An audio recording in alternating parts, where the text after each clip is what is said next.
हर दिन का अंत रात है। आज के एपिसोड में कुछ तो खास है। 4 महीने पहले शुरू हुआ था ये सफर, आज 15वीं बार फिर से भारत की बात है। नमस्कार, मेरा नाम है यशिता नागपाल और आप देख रहे हैं बात भारत की सीजन 1 का अंतिम एपिसोड। भारत एक लोकतांत्रिक देश है और कहने को तो इसके 3 स्तंभ हैं, पर 1826 से चलता आ रहा मीडिया का ये सफर कुछ ऐसा रहा कि इसने भारत के लोकतंत्र को इसका चौथा स्तंभ दे दिया। और आज वर्ल्ड प्रेस फ्रीडम डे के मौके पर हम ये चर्चा करेंगे कि क्या मीडिया सच में स्वतंत्र है या नहीं। और आज इसी प्रश्न को सुलझाने के लिए हमारे साथ मौजूद हैं पत्रकारिता जगत के कुछ छात्र रितेश, नैन्सी, अंकुर और शोभा। आप सभी का स्वागत है हमारे इस आज के कार्यक्रम में। तो सबसे पहले हम बात कर रहे हैं मीडिया की, और इस बात से हम रूबरू हैं कि मीडिया कई तरीकों से काम करती है, जैसे कि टेलीविज़न, रेडियो, न्यूज़पेपर इत्यादि। तो रितेश, मैं सबसे पहले आपसे ये जानना चाहूँगी कि क्या platform to platform quality of content differ करता है या फिर नहीं? यशिता, इस बेहतरीन सवाल को मुझसे पूछने के लिए आपका शुक्रिया। जैसे कि आपने विभिन्न प्रकार के जनसंचार के माध्यमों की बात की, तो हम बात करते हैं प्रिंटिंग प्रेस की, रेडियो की, डिजिटल मीडिया की और टीवीज़ की। तो जैसे कि हम प्रिंटिंग प्रेस का नाम सुनते हैं तो काफ़ी पुराने समय से चलती आ रही है, जो काफ़ी पुख्ता है कंटेंट के माध्यम से देखा जाए तो। और बात करें हम टीवी की, तो इस पे जो कंटेंट है वो वेरीफाई नहीं होता, क्योंकि एक होड़ लगी रहती है कि हमारे पास कोई भी इन्फॉर्मेशन आई तो जल्द से जल्द उनसे पहले हम उसको ब्रॉडकास्ट करना चाहते हैं। तो कहीं ना कहीं इस दौड़ में हम क्वालिटी कंटेंट को कहीं ना कहीं लैग कर जाते हैं, जिस वजह से जो पुख्ता फैक्ट एंड फिगर्स होते हैं, जो भी एक ऑथेंटिक इन्फॉर्मेशन होती है, वो कहीं ना कहीं लैग कर जाती है। और हम बात करें रेडियो की, तो रेडियो आज के समय में न्यूज़ से हटकर केवल और केवल एंटरटेनमेंट की तरफ रुख कर चुका है पूरी तरह से। और अगर हम बात करें डिजिटल मीडिया की, तो यहाँ पर कोई भी रेगुलेटरी बॉडी नहीं है जो कंटेंट को वेरीफाई करे। इंटरनेट कनेक्शन आज हर घर में है ड्यू टू डिजिटलाइजेशन। जिसके पास इंटरनेट कनेक्शन है, जिसके पास एक मोबाइल फ़ोन है, वो भी सिटीज़न जर्नलिज्म के तौर पर अपनी फैक्ट्स एंड फिगर्स को, अपनी न्यूज़ को जनता तक पहुँचा सकता है, जिसमें कोई भी रेगुलेट नहीं करता। मान लो मेरे पास फ़ोन है, इंटरनेट कनेक्शन है, तो मैं अपनी बात को जनता तक पहुँचा सकता हूँ। तो जैसे कि रितेश ने बात करी सिटीजन जर्नलिज्म के बारे में, जो हम सबको पता है कि आजकल बहुत बूस्ट पर है, तो शोभा, आप इस बात पर प्रकाश डालिए कि आजकल के सिनेरियो में ये कितना इम्पोर्टेंट है। Thank you Yashita. आज वर्ल्ड प्रेस डे है, तो इस बारे में बताऊं, जो सिटीजन जर्नलिज्म है आजकल के सिनेरियो पे वो बूम पर है। सिटीजन जर्नलिज्म का मतलब होता है हर एक सिटीजन, चाहे वो किसी भी प्रोफेशन के रिलेटेड हो, उस पर वो ऑप्ट कर सकता है, अपने point of views social media पर रख सकता है। इसमें सबसे best example article 19, right to article 19 का ले सकते हैं, जो हमें freedom of speech and expression की बात करता है, जिसके तहत सिटीजन जर्नलिज्म बढ़ता जा रहा है। आजकल हम अगर देखेंगे, कोई भी प्रोफेशन आप ऑप्ट कर रहे हो, चाहे वो बीटेक स्टूडेंट है, चाहे वो आपका मीडिया स्टूडेंट है, कोई भी साइंस फील्ड का है, वो अपने पॉइंट ऑफ व्यूज अपने प्लेटफॉर्म पे रख सकता है। फॉर एग्जाम्पल यूट्यूब पे, फेसबुक पे या different type of the platforms पे। जहां बात हो रही हो मीडिया की, ऐसा कैसे हो सकता है कि इलेक्शंस और पॉलिटिक्स की बात ना हो? तो अंकुर, अब आप हमारी ऑडियंस को बताइए कि मीडिया का इतना कैसे अहम रोल है पॉलिटिकल कैंपेन्स में और इलेक्शंस में। तो जैसा कि आशिता आपने मीडिया का पॉलिटिक्स में रोल पूछा, तो मेरे हिसाब से इंडिया में ही नहीं, हर कंट्री में आज के ज़माने में जितनी डिजिटाइजेशन हो गई है, इसके बाद मीडिया पॉलिटिक्स के लिए सबसे ज़्यादा इम्पॉर्टेंट है। मीडिया का सीधा रोल है कि पॉलिटिक्स को सीधा लोगों से जोड़ने का काम मीडिया काम करती है। आजकल हर पॉलिटिकल पार्टी के पास पब्लिक रिलेशंस ऑफिसर्स हैं, सारा मीडिया संभालने के लिए अलग से पूरा उनके पास सोर्स होता है। अब अगर बात करें कि इलेक्शंस के टाइम पे मीडिया कैसे वर्क करे, तो हमारे देश पे जैसे कि आज 3 मई है और आज वर्ल्ड प्रेस डे भी है, तो आज के दिन मैं बताना चाहूँगा कि हमारी कंट्री का जो प्रेस है वो वर्ल्ड के 180 कंट्रीज़ में से 142 नंबर पे आता है। कई लोगों का ये तर्क भी होता है कि विदेशी वेबसाइट्स हैं वो किस तरह से जज कर रही हैं, लेकिन अगर एक जर्नलिज्म स्टूडेंट्स के हिसाब से मेरे से ही पूछा जाए तो मेरे अकॉर्डिंग तो 142 नहीं 180th नंबर पे हमारे देश के मीडिया को होना चाहिए। हमारे देश का मीडिया इतना ज़्यादा बायस्ड हो गया है। मैं कुछ डेटा आपके सामने लाना चाहूँगा। जैसे कि हमारे देश के जो टॉप 4 न्यूज़ चैनल्स हैं, आज तक, जी न्यूज़, NDTV, ये सारे जो टॉप 4 न्यूज़ चैनल्स हैं, इनके में 204, ये 2 साल पुराना डेटा है, वैसे तो न्यू डेटा नहीं है, तो लास्ट 204 जो डिबेट्स हुई हैं, वो डिबेट्स क्या क्या हुई है मैं उसके बारे में बात करना चाहूँगा। जो पाकिस्तान के ऊपर अटैकिंग के ऊपर डिबेट हुई है वो 79 डिबेट्स हुई हैं, और अपोजिशन के ऊपर अटैक करने के लिए 66 डिबेट्स हुई हैं, और जो गवर्नमेंट के काम को प्रेस करने के लिए, तारीफ करने के लिए 36 डिबेट्स हुई हैं। राम मंदिर के ऊपर 14 डिबेट्स हुई थी, पीएमसी बैंक के ऊपर सिर्फ 1 डिबेट, और फ्लड्स के ऊपर 1 debate. Unemployment 0, economy 0 debates, education 0 debates, women safety 0 debates, government policies को कितना ज़्यादा देख के उसके ऊपर कितनी डिबेट्स हो रही हैं, 0।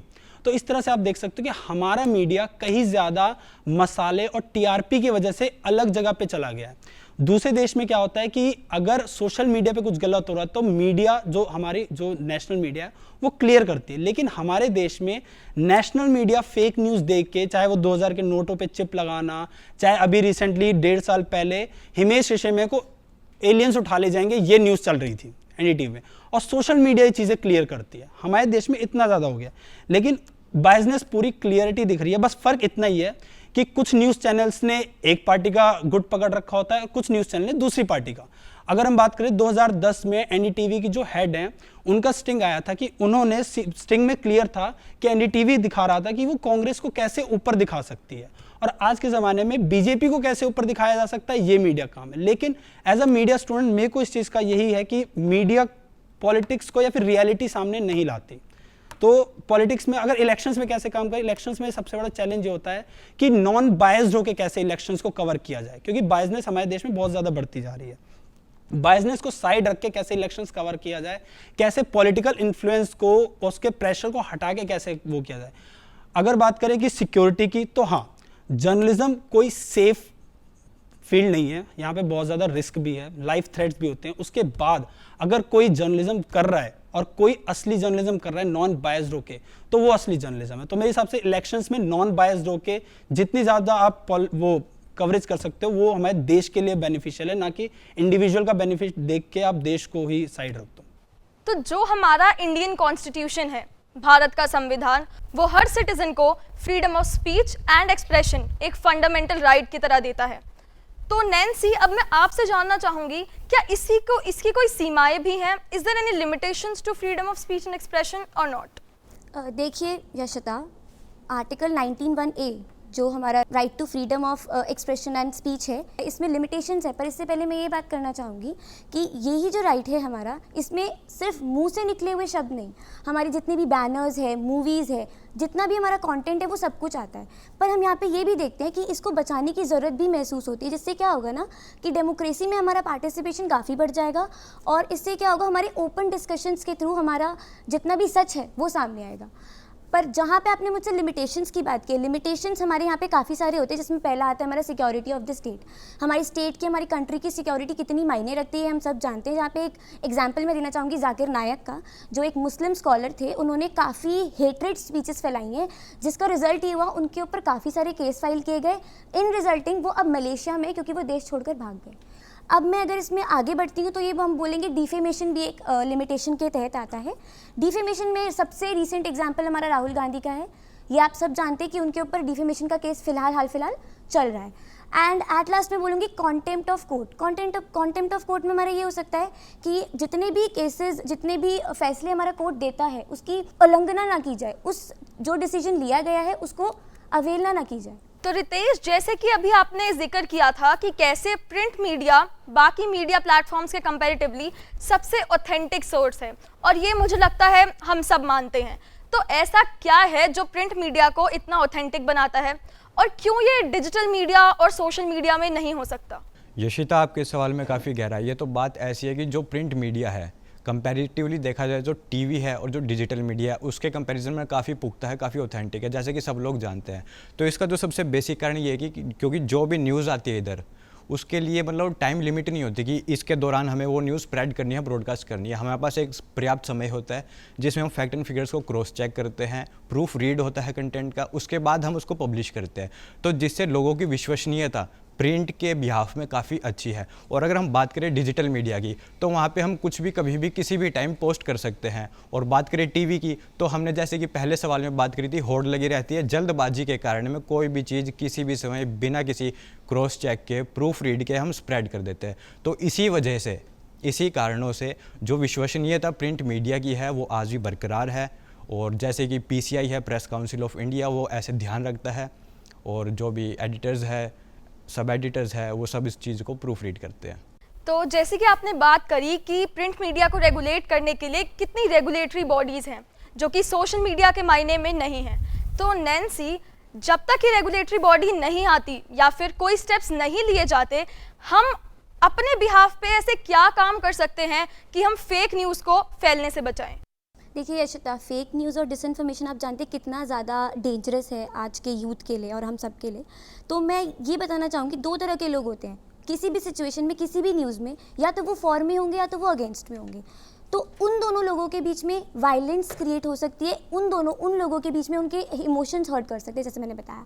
तो फेक न्यूज़ और डिसइंफॉर्मेशन, पहली बात तो ये कि वो वायलेंस को और ज़्यादा बढ़ावा दे रहा है। पर अगर हम बात करते हैं यहाँ पे उसको एड्रेस कैसे किया जाए, एड्रेस करने के लिए हम ये कह सकते हैं कि ज़्यादा से ज़्यादा रेगुलेटरी बॉडीज़ हम कंडक्ट कर सकते हैं। उससे ज़्यादा ये हो सकता है कि ज़्यादा से ज़्यादा रूल्स बनाए जा सकते हैं फेक न्यूज़ और डिसइंफॉर्मेशन को रेगुलेट करने के लिए। और ये हो सकता है कि हमारी मीडिया लिटरेसी जो है, जैसे हम ये कह सकते हैं कि मीडिया क्या है, कैसा है, कैसे वर्क करता है, इसकी जानकारी अगर लोगों को ज़्यादा होगी तो फेक न्यूज़ और ये डिसइंफॉर्मेशन जो है वो लेने से पहले ही उसको छोड़ देंगे। और मैं ये कह सकती हूँ कि जितने भी हमारे सोशल मीडिया प्लेटफॉर्म्स हैं उस पर इतनी सिक्योरिटी होनी चाहिए कि एक इंसान फेक न्यूज़ को फैलाने से पहले रुक जाए। मानिए या ना मानिए, हम सब ये जानते हैं कि मीडिया कितना बड़ा रोल प्ले करता है हमारे भारत में और इनफैक्ट विश्व में ही। तो शोभा, फेक न्यूज़ को अगर हटा दिया जाए और जो लिमिटेशंस जिसकी नैन्सी ने बात करी उसको हटा दिया जाए, तो क्या आपका भी यही मानना है? इस पर थोड़ा सा प्रकाश डालिए।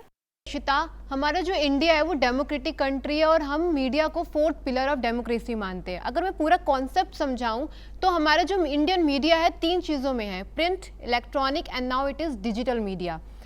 तीनों का रोल जो है हमारी डेवलपमेंट के लिए बहुत ज़्यादा इंपॉर्टेंट है। अगर मैं पहले प्रिंट मीडिया से स्टार्ट करूं तो प्रिंट मीडिया का जो हम बात कर रहे हैं वो अभी 10 या 20 साल पहले से नहीं कर रहे हैं हम।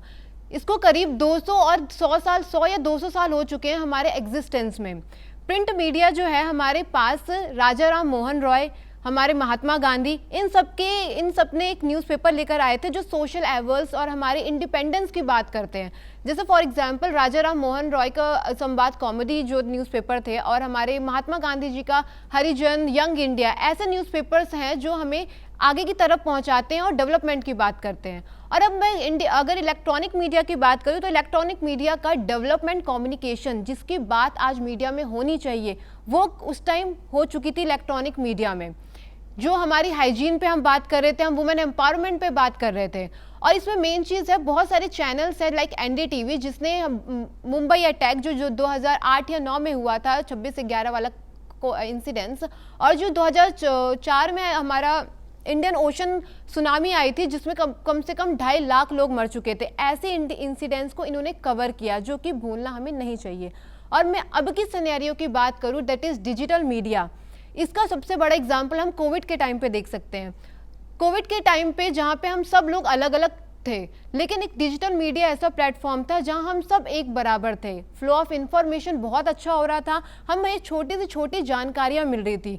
तो इन तीनों की मदद से, print media, electronic media, digital media, हम इन तीनों की मदद से हमारा जो फ्यूचर है वो जर्नलिस्ट का सिक्योर हो चुका है। तो जहाँ पर हम बात कर रहे हैं बायसनेस की, अंकुर, अब मैं आपसे जानना चाहूँगी कि एज अ सिटीजन मुझे कैसे पता चलेगा कि कौन सी न्यूज़ बायस्ड है और कौन सी नहीं? How would I know that whom to trust and whom not? आजकल मतलब ये बहुत ज़्यादा मुश्किल हो गया कि हमें कौन सी न्यूज़ बायस्ड है कौन सी नहीं है, ये डिसाइड करना आजकल बहुत ज़्यादा मुश्किल हो गया है। और आजकल हमारे सिटीजन्स को खुद ही ये डिसाइड करना होगा कि कौन सा चैनल या कौन सी न्यूज़ बायसनेस दिखा रहा है, कौन से नहीं दिखा रहा। ये हमारे माइंड के ऊपर है कि हम कितनी रिसर्च करके उस न्यूज़ को देख रहे हैं, कितनी रिसर्च करके नहीं देख रहे हैं। एक टाइम था जब हम जैसे दूरदर्शन में डायरेक्ट न्यूज़ दी जाती थी, लेकिन हम उसे देखते थे और उस पर विश्वास कर लेते थे। लेकिन आज न्यूज़ को मसाला लगा के एक प्रोपेगेंडा या फिर एक साइड दिखा के उस न्यूज़ को कहीं ना कहीं से घुमाया जाता है। तो मेरे हिसाब से कि एक साइड ना देख के, एक न्यूज़ चैनल को ना देख के, अगर कोई न्यूज़ आपने देखी है तो उसको यूट्यूब पे जाके या गूगल पे जाके कई जगह से फैक्ट चेक करना आपकी जिम्मेदारी है कि आप कैसे देखते हैं। कि आजकल न्यूज़ चैनल्स पे कैसे कैसे शोज चलते हैं, मैं उनके नाम भी कुछ बताना चाहूँगा। जैसे आज तक का एक शो था, ये पीओके वापस दे दे इमरान। एक और था जी न्यूज़ का, मोदी के 100 दिन विपक्ष के बुरे दिन। जी न्यूज़ का एक और प्रोग्राम था मेरे राम तेरे नाम, मोदी का प्रण पाकिस्तान का चीर हरण। ये न्यूज़ नहीं लगती, ऐसा लगता है कि जैसे बिग बॉस में शोज़ होते थे वैसे इनके में भी शोज़ होते हैं जिसमें एजुकेशन से रिलेटेड या फिर कोई प्रोफेशनल नहीं बुलाए जाते। ये पैनल में ऐसे लोग बैठाते हैं जो शोर शराबा या फिर जो कंट्रोवर्सीज क्रिएट कर सके। मतलब ऐसे लोगों को बैठाया जाता है जो गाली गलौज, मारपीट, आजकल तो न्यूज़ चैनल्स में गाली गलौज भी चलने लगी है। और क्लियरली ये है कि न्यूज़ चैनल्स आजकल एंटरटेनमेंट का सोर्स बन चुके हैं और कहीं ना कहीं न्यूज़ चैनल्स की भी गलती नहीं है। इनकम का सोर्स ही आजकल सिर्फ एडवर्टीजमेंट, अगर मैं बात करूँ डेटा की, तो न्यूज़ चैनल्स 25% ही सिर्फ एडवर्टीजमेंट से कमा पाते हैं। उनकी 75% जो इनकम है वो उस तरह से सिर्फ वो वहाँ से रेवेन्यू नहीं जनरेट कर पाते, तो इस वजह से उनको उस साइड जाना पड़ता है कहीं ना कहीं। तो इसीलिए अगर आपको असली न्यूज़ या नॉन बायसनेस न्यूज़ चाहिए तो ये आपके ऊपर है कि आप कैसे डिसाइड करते हैं। आपको यूट्यूब पे जाना है, चाहे अलग अलग वेबसाइट्स हैं, और मैं बोलूँ तो आजकल वेब पोर्टल्स ज़्यादा बेटर और ज़्यादा सही न्यूज़ देते हैं नॉन बायस्ड होके in comparison of national news channels. With this, we come to the end of this episode and this season. सबसे पहले मैं आप सबका तहे दिल से शुक्रिया अदा करना चाहूंगी हमारे साथ जुड़ने के लिए। और अभी ये सिर्फ सीजन 1 का अंत है, पिक्चर अभी बाकी है मेरे दोस्त। दिस इज टीम बात भारत की signing off. Thank you so much.